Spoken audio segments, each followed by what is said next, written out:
meron po silang binabanggit kahapon sa press con, yung pong record nyo daw po na may mga kaso daw po kayo, may frustrated murder na binanggit, robbery, grave threats. Ano pong tugon nyo dito?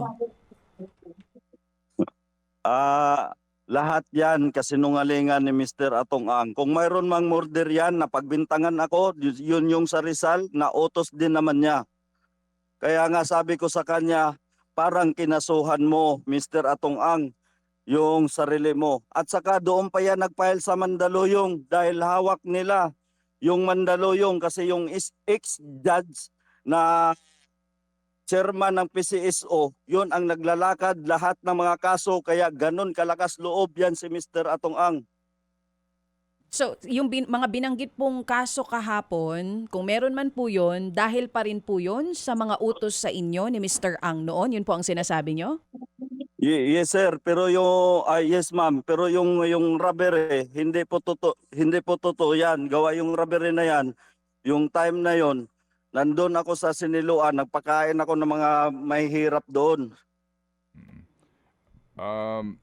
Don, kailan ka talaga nagdesisyon dito na lumantad na magsabi nitong mga sinasabi mo ngayon?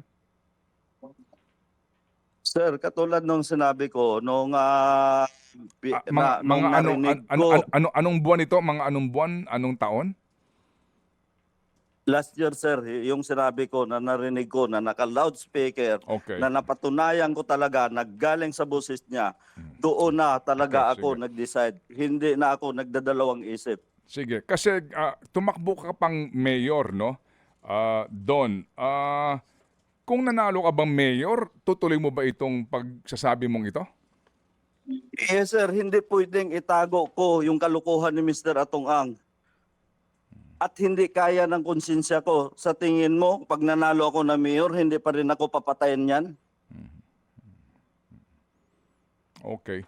Sige, so Don, ito, sa lahat ng mga nakikinig ngayon ng mga pamilya ng mga nawawalang sabungero, ang on record nga dito, 34 may complaint, no? May mga case number sa DOJ at PMP. May sinasabi ka, higit ito 100.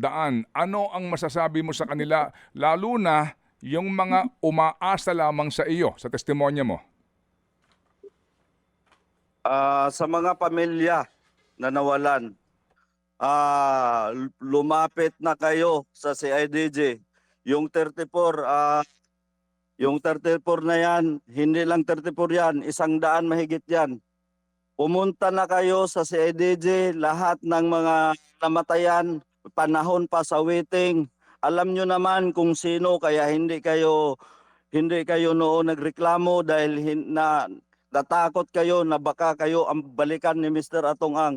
Ngayon, isa lang ang hiling ko sa inyo, ipagdasal nyo lang ang kaligtasan ko at hindi ako aatras sa laban na to. Itong laban na to hindi lang para sa aking pamilya, kundi para sa inyo na rin to. Wala akong ibang hiling kundi pagdasal nyo lang ako.